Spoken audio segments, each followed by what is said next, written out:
قال فذوقوا العذاب بما كنتم تكفرون فاصبر كما صبر أولي العزم من الرسل ولا تستعجل لهم كأنهم يوم يرون ما يوعدون لم يلبثوا إلا ساعة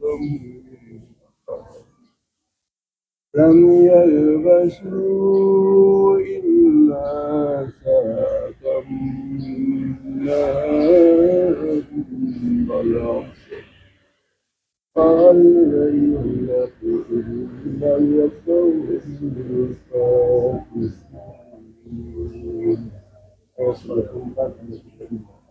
Dan ingatlah pada hari ketika orang-orang yang kafir dihadapkan kepada neraka, mereka akan ditanya, bukankah azab ini benar?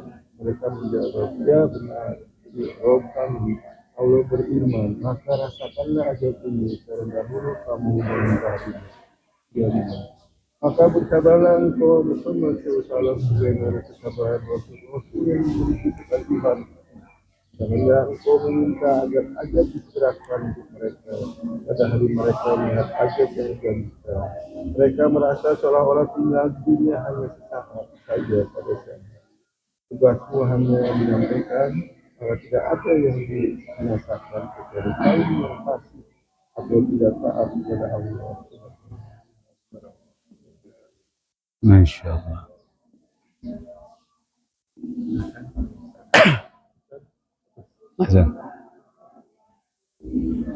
Bismillahirrahmanirrahim. Assalamualaikum warahmatullahi wabarakatuh. Waalaikumsalam warahmatullahi wabarakatuh.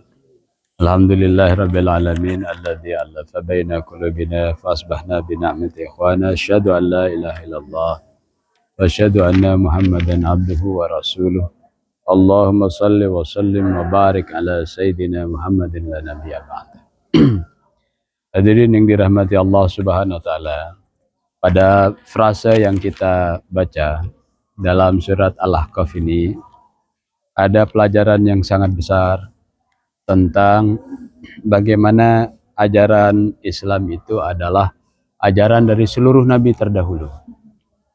Pada saat kita mendapatkan serangan Ghusul Fikr bahwa Nabi Musa dan Tauratnya itu adalah dari punya orang Yahudi, di sini Allah menjelaskannya bahwa Nabi Musa itu kitab Tauratnya sudah berada di dalam Al-Quran. Ini yang disebutkan dengan musaddiqan lima baina yadayhi. Pada surat Al-Ahqaf ini ayat yang ke-12, bahwa kitabnya Nabi Musa alaihissalam itu adalah kitab petunjuk dan membawa rahmat. Wa hadza kitabun musaddiqan lisanan arabiyyan liyundziral ladzina zalamu wa busyra lil muhsinin. Dan kitab Taurat itu sudah ada di Quran. Jadi kalau kita membaca Al-Quran itu akan menemukan tentang petunjuk-petunjuk kepemimpinan, imaman, lalu mendapatkan rahmat, mendapatkan kasih sayang dari Allah. Ini yang menjelaskan tentang Ghusul Fikr bahwa Taurat itu bukan punyanya orang Islam.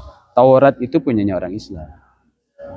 Nah, di dalam surat Al-Baqarah disampaikan bahwa Yakub alaihissalam kepada anak-anak keturunannya itu mengatakan bahwa Bani Israel, bahwa mereka harus menjadi muslim, jangan mati dalam keadaan tidak muslim. Jadi kitab ini jelas sekali menjelaskan tentang keberadaan Taurat di dalam Al-Quranul Karim. Lalu di dalam Quran ini ketika kita melaksanakannya, nanti kita akan dibimbing agar tidak takut melihat masa depan dan tidak sedih terhadap beban masa lalu. Itu. Innalladzina qalu rabbunallah tsumma istaqamu. Kalau di ayat yang lain dikatakan tatanazzalu alaihimul malaikah. Nanti dikasih malaikat yang mendampinginya supaya tidak takut melihat masa depan dan tidak sedih melihat masa lalu.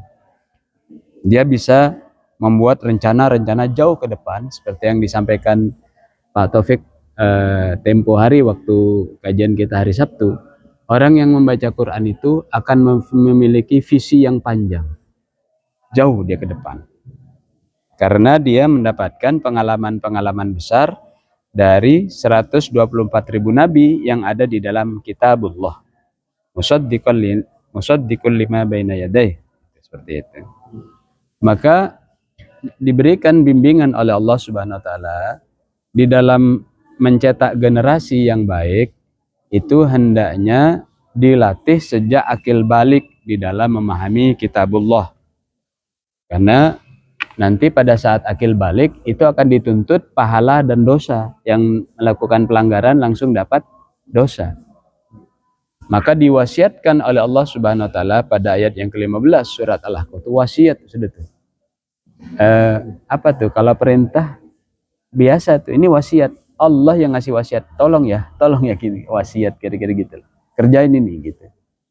Diwasiatkan kepada manusia untuk berbuat baik kepada kedua orang tuanya. Mengandungnya sudah semakin bertambah berat berbulan-bulan. Salasuna syahra. Lalu mengandungnya, menyapinya 30 bulan.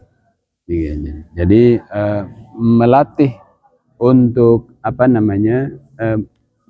memberikan ASI yang luar biasa itu adalah 2 tahun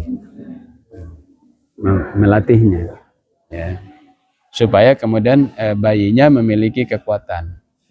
Sayang kemudian ketika demi mengejar karir kadang-kadang ASI ini tidak diberikan sampai 2 tahun karena kadang kalau istilahnya cutinya nggak sampai 2 tahun.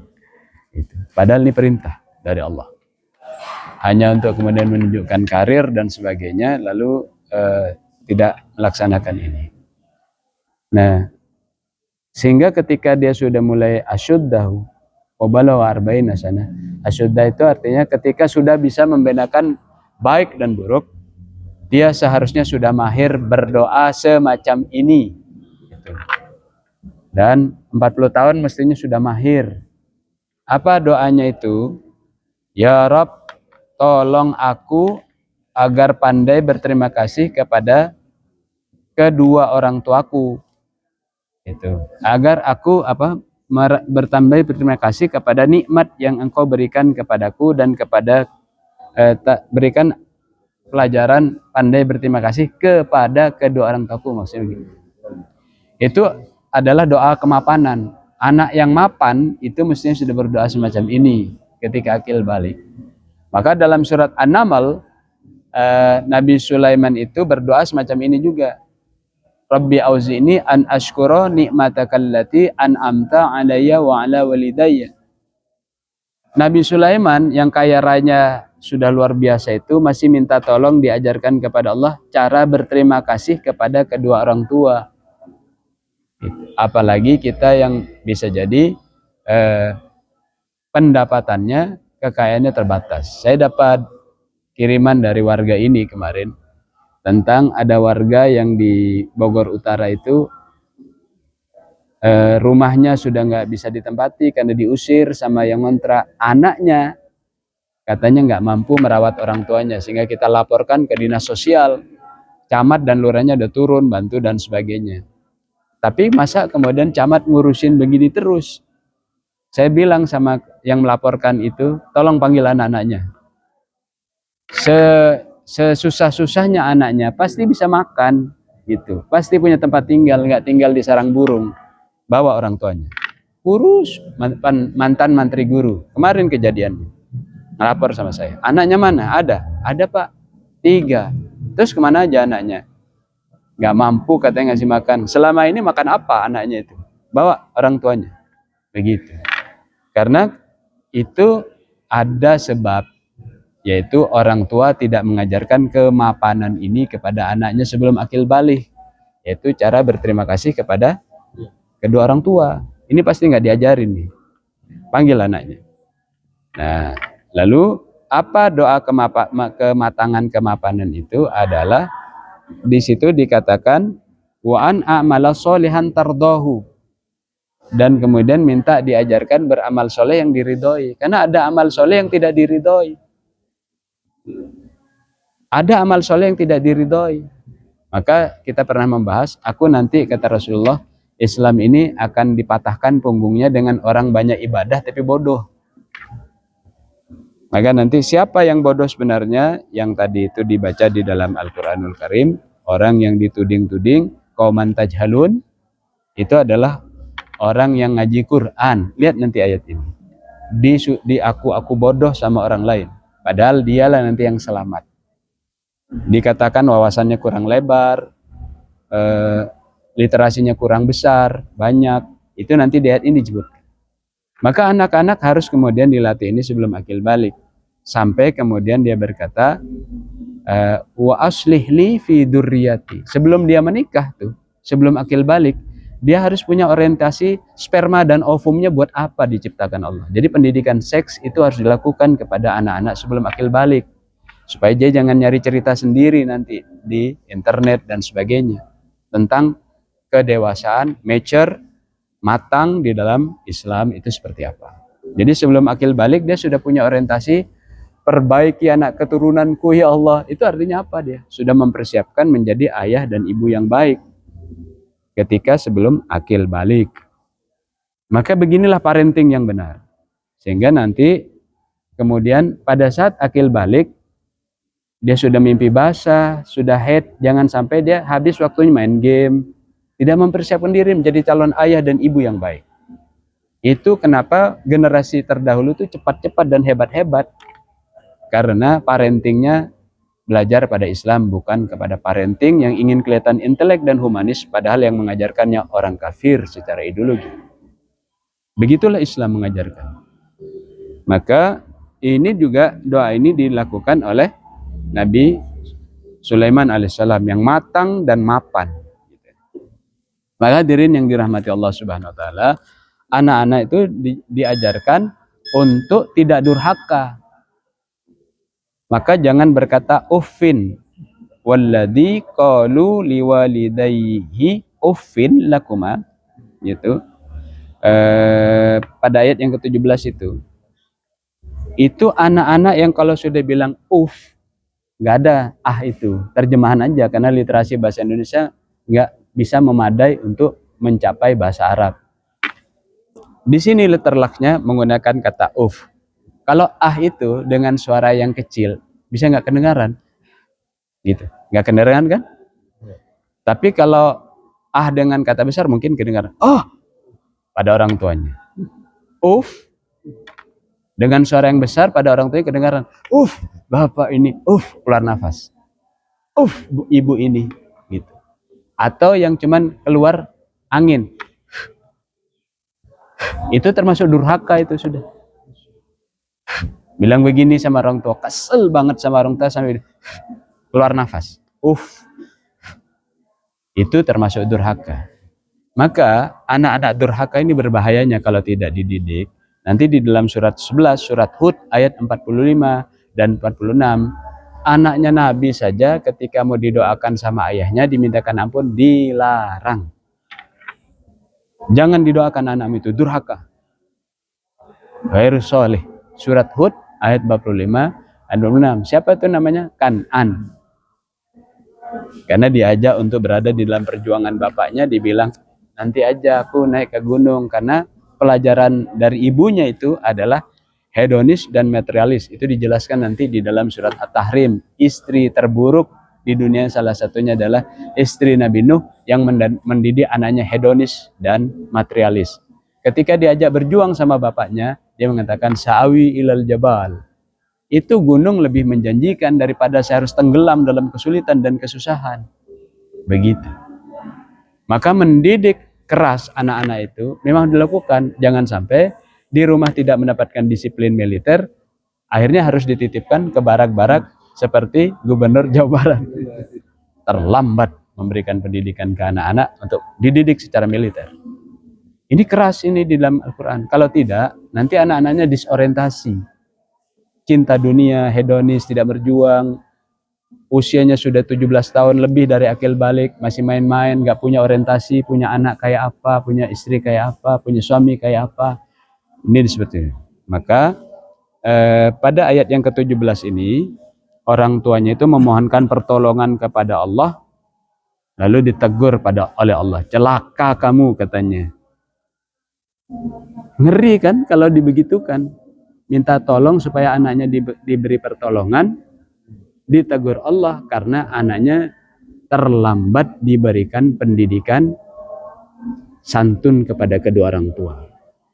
Maka belajar semacam ini itu ada di dalam sebuah kitab. Semua kitab yang ada di dalam kitabullah itu masuk sekarang di Quran. Maka ada orang mengatakan, kenapa orang Chinese itu kok dia sama orang tuanya baik banget, ya kan? Baik banget. Bisa jadi itu Pak Kiai, ada nabi dulu di sana yang kemudian dicoret-coret, tinggal sisa baik-baik orang tuanya itu. Gitu. Tapi tipu menipunya diganti bisnisnya. Karena nabi itu jumlahnya 124.000 nabi.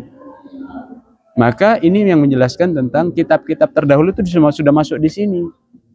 Maka orang yang kemudian tidak mau mengkaji kitabullah, mereka ini kemudian menganggap bodoh orang yang lama-lama tadabur. Lihat ini pada ayat yang ke-23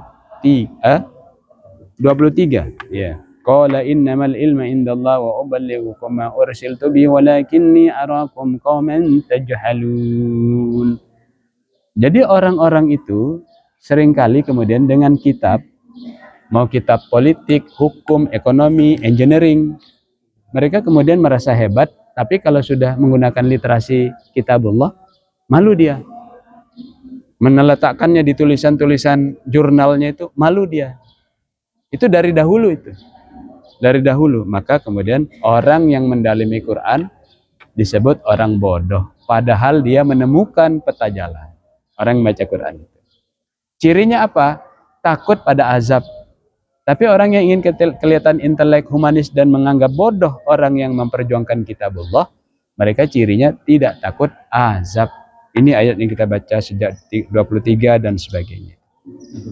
Maka ketika kemudian kaum Ad itu kemudian sombong kepada kaumnya Nabi Hud alaihissalam, pengikutnya, maka nanti diazab oleh Allah dengan mendung yang tebal.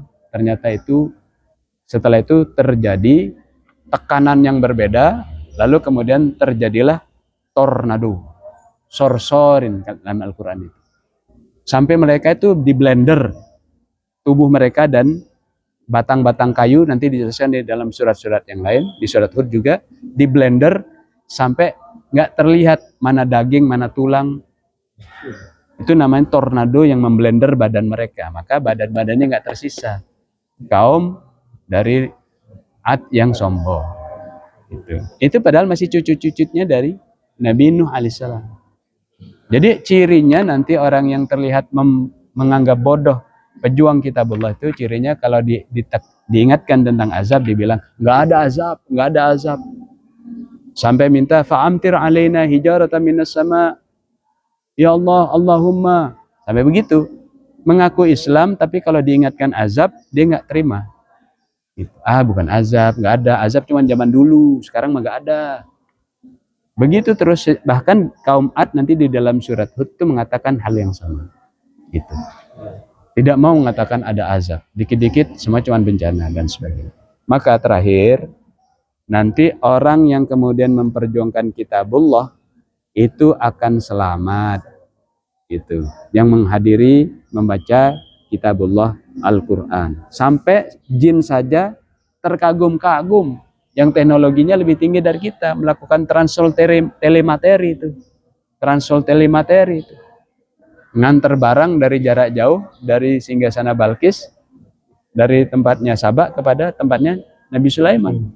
Kita belum, masih transfer data, foto, informasi, artificial intelligence, udah merasa hebat. Kata Allah dalam Quran, teknologi kalian tidak sampai 1/10 teknologi kaum yang terdahulu. Kalian mau ngomong apa, kata Allah. Nah, jadi nanti di sini disebutkan pada ayat yang ke-32 dari surat Al-Ahqaf itu, siapa yang kemudian tidak menerima seruan kepada Allah, nanti tidak bisa lepas dari azab. Artinya apa? Mahum mukhalafah, yang secara terbalik, orang yang memperjuangkan kitabullah, menyampaikan petajalan-petajalan itu, insya Allah selamat dari azab. Maka orang mengatakan, nggak ada itu azab dari langit. Kita teriak tuh tempo hari di depan kedutaan besar Amerika.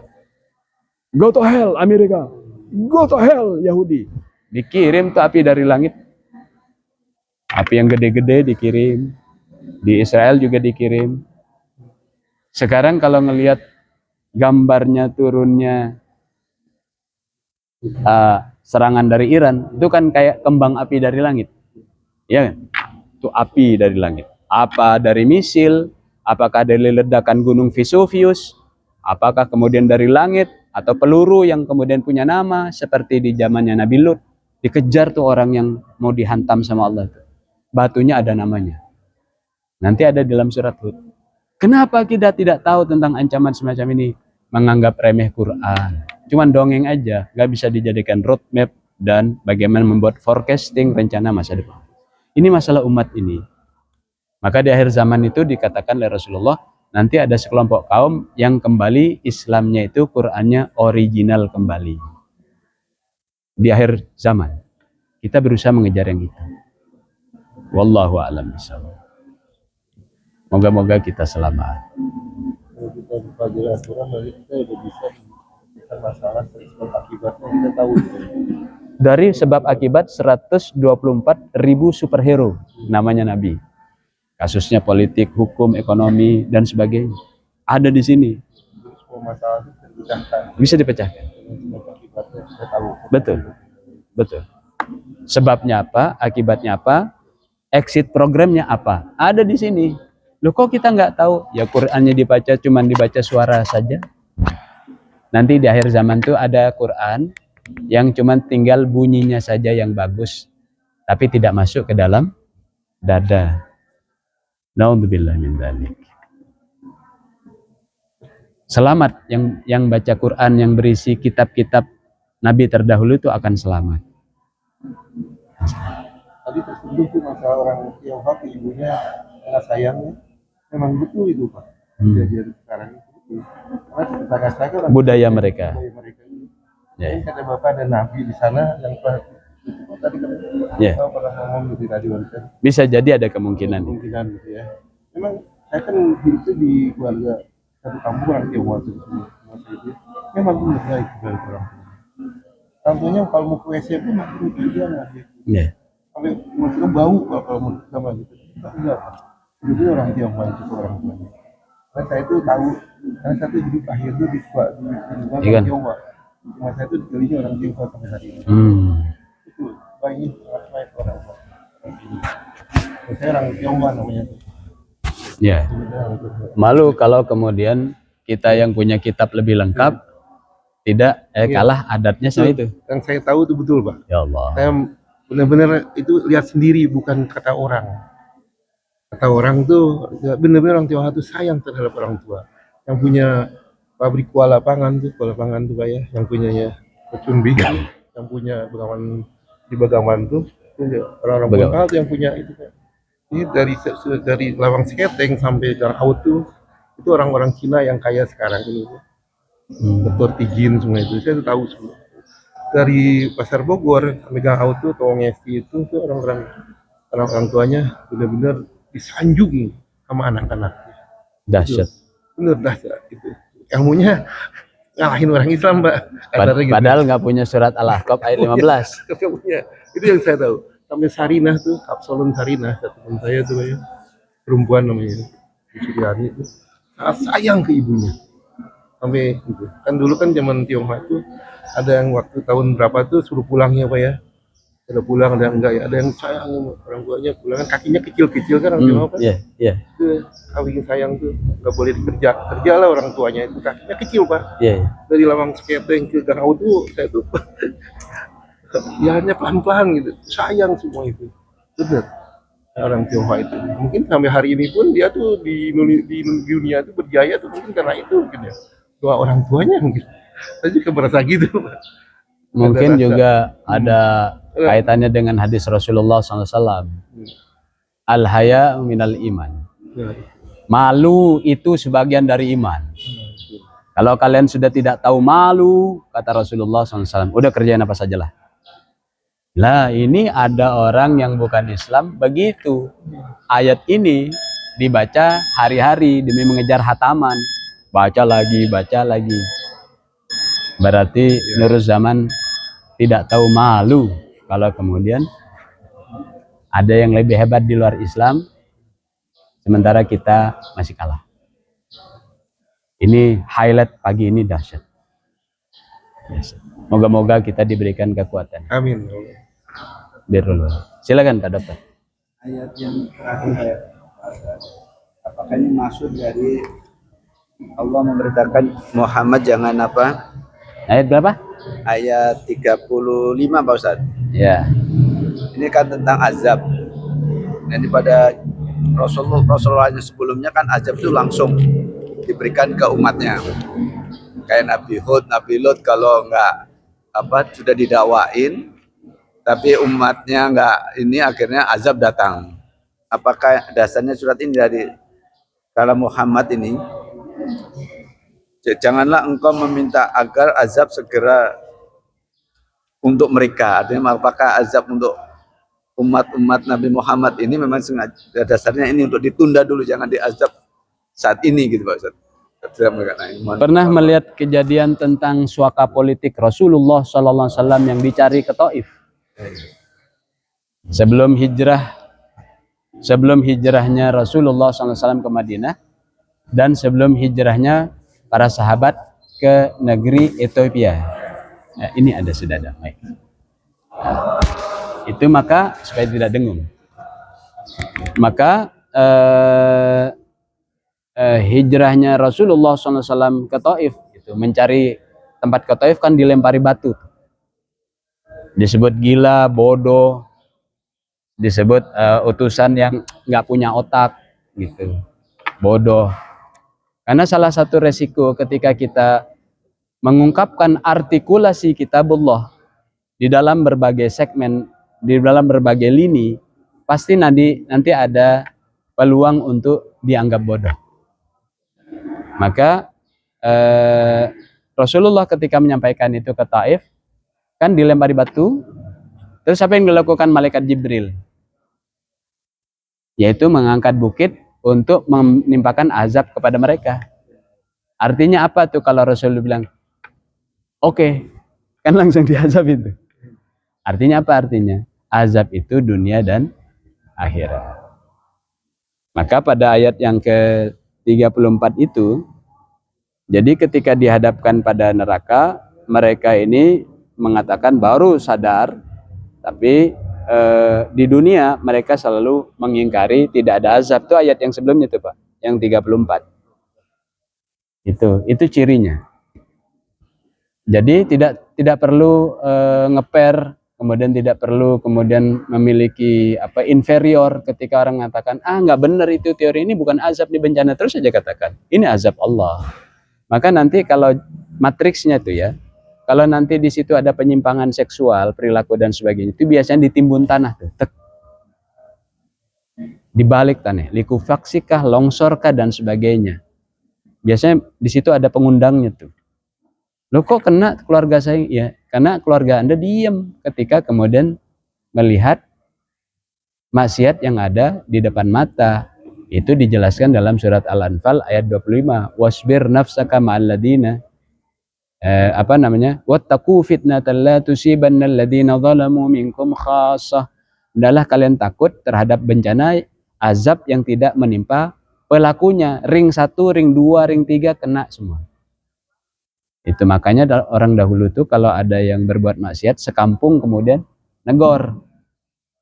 Sekarang dengan pola perumahannya model sekarang itu bahkan sama tetangga nggak kenal.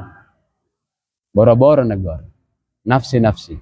Itu karena orang kemudian sudah mulai kelihatan ingin intelek dan humanis, tidak mau bicara azab. Itu cuma bencana, nggak ada hubungannya dengan dosa seseorang. Begitu. Jadi dunia itu ada azab, akhirat ada azab. Nah, mendapatkan pemahaman semacam itu adalah pemahaman yang original dari kitabullah. Maka di sini nih, pada ayat yang ke-24 ketika ada azab berupa awan, itu Nabi Muhammad SAW kalau ada mendung itu dalam hadis, di dalam tafsirnya nanti itu, keluar masuk rumahnya kayak setrikaan. Terus bertanya Aisyah radhiyallahu anha, lihat di hadis di tafsir, mau tafsir apa saja, Ibnu Katsir juga ada.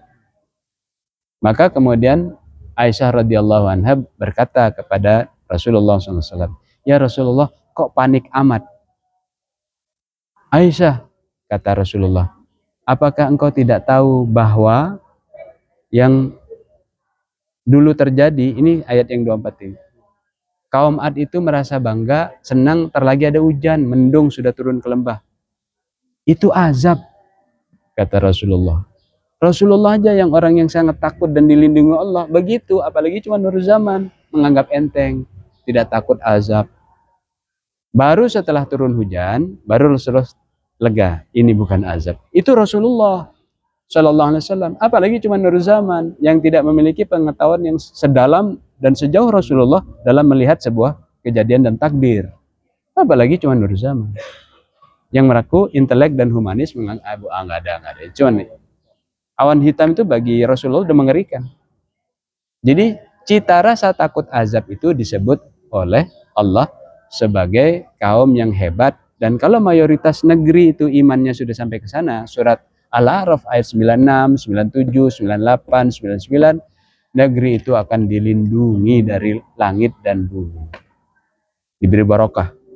Grafik kehidupan, kalau ini fungsi kualitas dan ini fungsi waktu, grafiknya bukan linear, tapi eksponensial. Loh, terus ngaji Quran kemana aja umat Islam misalnya? Ketika jauh dari seperti ini, bisa jadi peta jalannya tidak dilakukan. Hatam Quran berkali-kali, tapi tidak dilakukan peta jalan. Moga-moga kita termasuk yang selamat. Makanya pahala mentadabur ini, Pak Dokter, pahalanya dahsyat. Pahalanya dahsyat. Di hadis-hadisnya. Sampai orang itu kalau kemudian mau sholat isya, karena sholatnya panjang, sholatnya di takhir. Kemarin di situ tuh, hari Senin di kelompok A sampai di dalam surat Shad ayat 18 untuk menjelaskan tentang sholat isyraq. Orang ketakutan sholat isyraq sampai meninggalkan kitabullah. Aneh dia memahami fikih. Dibongkar karena pas benar tuh. Kata satu-satunya kata isyraq di dalam surat Shad ayat 18. Aneh. Dia buru-buru pengen sholat hanya gara-gara TikTok yang mengajarkan nanti nggak ketinggalan sunnah. Sehingga sunnah itu menjadi seakan-akan lebih hebat dari yang wajib. Atau sunnah muakkad. Ini merusak usul fikih. Akhirnya orang sedang ngaji takut pada bunyi tit. Padahal nanti di situ dijelaskan, kita tegur tuh Kementerian Arab Saudi, kan banyak anak-anak yang kemudian belajar, ini dari Arab Saudi, ini dari Arab Saudi. Panggil Kementerian Pendidikannya. Maka tidak boleh kemudian berfatwa kecuali baca kutubus sittah. Termasuk usulan surat isyraq ini. Gitu. Maka kemudian kan ada yang suka pakai Al-Albani, ya, anak muda sekarang tuh. Pakai kemudian Syekh Shalih Utsaimin, kita datangi, minta fatwa. Yang benar yang mana sebenarnya? Coba lihat, buka surat Shad ayat ke-18. Bahwa Ibnu Abbas itu menjadikan itu sebagai alasan karena Nabi Ibnu Abbas kecil tidak pernah sholat duha. Maka ketika ditegur kepada Ummu Hani pada saat Fathu Makkah, baru Ibnu Abbas yang banyak ilmunya mengatakan, aku mendengar di dalam Al-Quran itu ada waktu duha namanya isyraq. Jadi isyraq itu dalam duha. Tanya ke Syekh Shalih Utsaimin, apa isyraq itu? Karena anak muda yang kemudian kayak semangat baru mu'allaf belajar Islam, tadinya dijauh dari Islam, anak-anak lagi belajar mu'allaf gerakan, kira-kira gitu. Tanya ke Syekh Shalih Utsaimin, isyraq itu adalah awal duha, bukan duha. Jadi ini kita mempertanyakan nih tatit-tatit gitu. Titut. Jadi orang jadi gelisah, takut nggak kebagian isyraq, baru nanti duha. Hadis yang mengatakan itu bahwa dapat haji dan umrah itu sesuai dengan tafsir surat Shad ayat 18 itu waktu duha. Lihat di hadis Tirmidzi atau Tabrani, ada kata isyraq? Nggak ada. Nah, jadi yang demikian itu kalau kita baca Quran, nanti membaca hadis itu seperti kalau kita baca undang-undang dasar, punya payung lalu bahas tentang peraturan menteri, permen, undang-undang, perpu, PP. Oh begini, karena baca tadaburnya. Ini nggak baca tadabur, baca hadis. Hadisnya juga baru Bukhari Muslim, rusak agama itu. Nah ini yang kemudian kita klarifikasi langsung kepada Syekh Shalih Utsaimin. Jadi berhati-hatilah. Karena orang itu melakukan suatu kebaikan atau apa itu mencari pahala ya. Kalau misalkan ada orang yang banyak yang mengatakan bahasa itu pahalanya itu pahala umroh gitu. Dan mungkin orang-orang juga mengejar ke situ mengambil pahala-pahala. Karena Al-Quran pun ada pahalanya juga. Mungkin pahala-pahala yang orang biasa dilakukan itu pahala umroh ya. Itu kan ya, kadang-kadang semua itu orang begitu ada pahala, semua itu melakukan sesuatu itu ada mengejar pahalanya kan, keistimewaan ibadah yang mengejar pahala, misalnya satu pahalanya apa, berarti pahalanya apa, banyaknya pahala kan diterangkan dalam hadis juga namanya. Jadi orang ngejar Isra itu ingin mengejar pahala umroh itu. Keren, ini dialog yang keren. UAS, Ustadz Abdul Somad sering mengajarkan membahas sesuatu itu secara maudhu'i, manhaj maudhu'i. Apa maudhu'i itu? Maudhu'i itu komprehensif. Seharusnya cara melihat sesuatu secara komprehensif itu bisa difahami orang terpelajar macam di Masjid Al-Muslimun ini. Mantan pejabat, mantan CEO, mantan apa, yang punya banyak wawasan. Apa maudhu'i itu? Dilihat dari berbagai perspektif, baru turunlah konklusi. Gitu. Maka ketika Menteri Pendidikan dan Kebudayaan Saudi diturunkan sini di segitiga Kuningan di sebuah hotel di sana, JW Marriott itu dipanggil di sana. Bener nggak cara mengajarkan begini nih? Karena keras-keras anak-anak muda sekarang itu. Maka ditegur itu, kalau belum ngaji Kutubus Sittah, kitab yang 6, jangan berfatwa. Nanti kalau sudah sampai dalam surat Al-Hujurat, menyampaikan pesan-pesan, tapi tidak tahu pandangan komprehensifnya, apakah itu benar, kalau dalam intelijen itu A1, itu namanya fasik. Nanti sampai itu di dalam surat Al-Hujurat. Ingin kelihatan jadi tokoh, saya tahu ini, fasik itu. Karena dia tidak tahu bagaimana pendekatan komprehensifnya. Maka di dalam Islam, fikih itu adalah ada fikul ahkam, fikih tentang ibadah, pahalanya dan sebagainya. Ada fikul muwazanah, fikih tentang bagaimana keharmonian. Ada fikul aulawiyah, bagaimana menentukan skala prioritas. Bagaimana kemudian fikul dakwah, bagaimana menyampaikannya kepada publik. Itu harus dilihat, dipelajari. Jangan asal share. Karena nanti kalau sudah salah share-nya itu dia, ada orang ahli ibadah tapi bodoh. Share lagi. Fasik itu nanti ketemu dalam surat Al-Hujurat. Maka pahala-pahala dan sebagainya itu dilihat dalam skala prioritas. Sampai orang sholat isya saja, sholat wajib ditunda gara-gara ngaji thalabul ilmi kitabullah. Apalagi sholat sunnah. Itu pertama, pendekatan tentang fikul aulawiyah. Yang kedua, kemudian penjelasan Ibnu Abbas sendiri di dalam hadis tentang surat Shad ayat yang ke-18 tentang isyraq itu. Beliau mengatakan terang-terangan bahwa aku tahu di dalam waktu duha itu ada isyraq. Jadi isyraq itu bukan sebelum duha. Buru-buru nanti waktunya habis, nanti habis berapa menit duhanya. Enggak begitu. Duha itu, ini awalnya, ini duha terus, ini isyraq namanya, awal, pembuka. Jadi waktu duha, bukan waktu sebelum duha. ada waktu hanya 10 menit, 20 menit, buka hadis dan tafsir. Jadi seperti itu. Hadis yang berkenaan dengan mendapatkan pahala haji dan umroh sempurna, kalau menurut hadis Tirmidzi, itu adalah setelah matahari naik, artinya waktu duha. Tidak ada kata isyraq dan tidak ada kata masjid. Kalau yang hadis menurut riwayat Tabrani, itu ada kata duha dan kata masjid. Siapa yang wirid sampai duha di masjid, ini tidak bertentangan hadis ini. Karena yang disampaikan menurut riwayat Tirmidzi itu juga waktu duha. Siapa yang wirid ba'da subuh sampai duha, itu adalah mendapatkan, kemudian tutup dengan sholat duha, itu mendapatkan haji dan umroh sempurna. Mau sholat duhanya di awal, bukan sebelum duha ya. Suruk, nanti habis duhanya. Baru sampai kemudian duha pukul, mau menjelang duhur. Mau ngajinya 2 jam, 3 jam, kemudian ditutup dengan duha, dia dapat pahala haji dan umrah sempurna. Begitu pemahaman itu.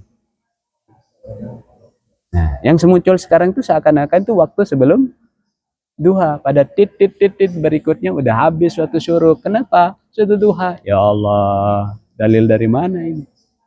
Lihat hadis, tafsir, perkataan ulama, klarifikasi kita kepada Kementerian Pendidikan Saudi. Yang seringkali orang mengatakan, ini dari Saudi nih, ini fatwa dari Saudi. Panggil sama kita. Majelis Ulama Indonesia ini tepat. Jadi yang begini ini kalau tidak belajar kitabullah, bahkan membahas isyraq dan syuruk, hanya baca-baca hadis-hadis, kitab-kitab, tidak dibuka tafsirnya. Tapi begini, ketika ada orang kemudian pengen sholat begitu buru-buru, ya silakan aja. Tapi kalau menurut adab gitu, karena adab itu di atas ilmu, itu tidak beradab, kurang beradab terhadap kitabullah. Kecuali memang kita ada keperluan ya, emergensi dan sebagainya, kerja harus ceklok, itu lain soal.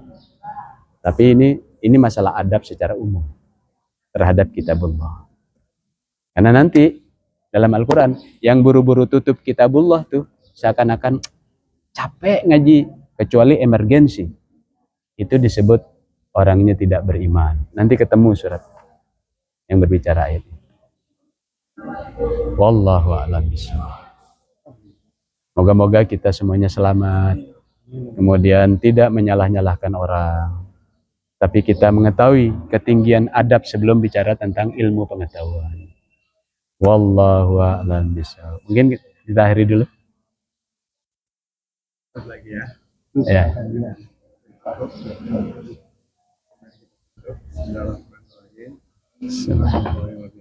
Asyhadu an la astaghfiruka wa atubu ilaik. Allahumma arhamna bil Qur'an waj'alhu lana imaman wa nura wa hudan wa rahmah. Allahumma dhakkirna minhu ma nasina wa 'allimna minhu ma jahilna warzuqna tilawatahu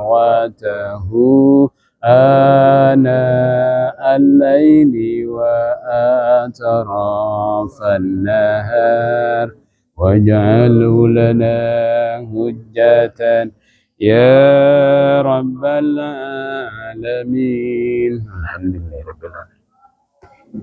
Hatur nuhun.